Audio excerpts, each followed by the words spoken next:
Inulan ng kaliwat kanang pambabash si First Lady Liza Araneta Marcos nang makuna ng kamera ang ginawa niyang paghablot sa wine glass ni Senator Chis Escudero at saka uminom at pagkatapos ay ibinalik rin ito sa senador.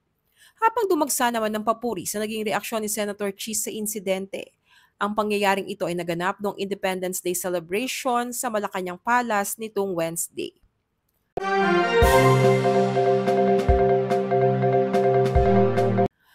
Maraming netizens ang hindi sang-ayon sa naging behavior ni First Lady Liza Araneta Marcos nitong nakaraang Wednesday, June 12, during the Van d'Honor sa Malacanang Palace, kung saan maraming bisita ang pawang mga VIPs at karamihan ay mga foreign diplomats.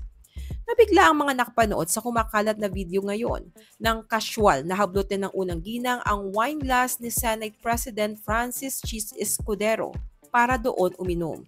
At pagkatapos ay ibinalik rin ito sa senador at walang sali-salitang tumalikod para kumuhang muli ng wine at this time mula na sa isang waiter.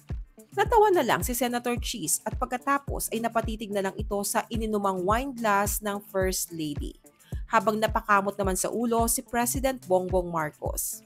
Hindi pasado ang inasal ni First Lady Lisa para sa maraming netizens at narito ang ilan sa mga komento. Kahit pagandahin mo pa yung pangyayari, hindi normal senaryo po yun. Hi, poor First Lady, nakakahiya na move. She got thirsty, so she broke all sense of protocol and good manners upon seeing the wine. Buti pa ang nagiinuman sa kanto, naghihintay na iabot ang baso, siya talaga hindi.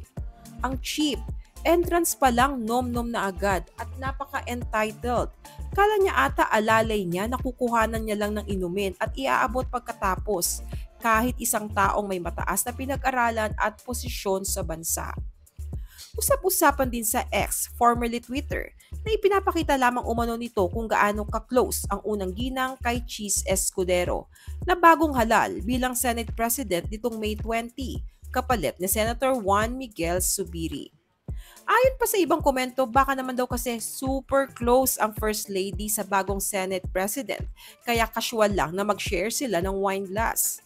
Samantalang biro naman ng iba ay baka naman daw napagkamalan lang na waiter ang senador. Ginawang waiter si Cheese, kinuha bigla ang wine tapos ininom then binalik. Diyos ko, nakakahiya, feeling Reyna talaga. Isa ka ng alipin ng mga Marcos kasi binigay sa iyo ang kahilingan na maging Senate President. Marcos rules. Samantala, nagsalita na si Senator Cheese sa isyong ito at inere ang kanyang point of view ng pangyayari. Ani Senator Cheese, I consider waiting on a lady first or otherwise to be gentlemanly. Maaaring sabihin ng iba na makaluma o parang under, pero para sa akin, hindi kailanman magiging makaluma o hindi uso. Ano man ang itawag ng iba, ang pagiging maginoo at pakikipagkapwa-tao.